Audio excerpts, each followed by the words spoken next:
আচ্ছা তোমরা কি জানো বিটিএস মেম্বার্সরা বিয়ের পর কিভাবে শ্বশুর বাড়ি যাবে? আর সুগা আর জঙ্কুকে জানলে তো তুমি হাসতে হাসতে নিজেই শ্বশুর বাড়ি চলে যাবে। So number 1 Jimin. জিমিন তো জামাই সেজে ড্যান্স করতে করতে শ্বশুর বাড়ি যেতে চায়। নাম্বার 2 জেইহোপ। জেইহোপ হেঁটে হেঁটে শ্বশুর বাড়ি যেতে চায়, কারণ সে তার বাসার কাছেই বিয়ে করবে। Number 3 V.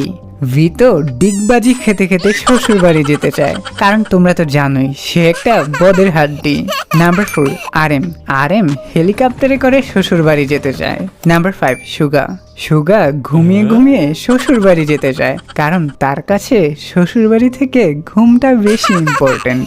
নাম্বার 6 জিন। জিন তো দৌড়িয়ে দৌড়িয়ে শ্বশুর বাড়ি চলে যেতে চায়, কারণ শ্বশুর বাড়ি মানেই মজার মজার খাবার। Number 7 Jungkook. সেটি জানার আগে তুমি যদি বিটিএস ফ্যান হয়ে থাকো তাহলে এখনই চ্যানেলটিকে সাবস্ক্রাইব করে ফেলো। সো জঙ্কুক বলছেন সে রাজপুত্র সেজে ঘোড়ায় চড়ে শ্বশুর বাড়ি যেতে চায়। সো এখন কমেন্ট করে জানিয়ে দাও তুমি কিভাবে শ্বশুর বাড়ি যেতে চাও।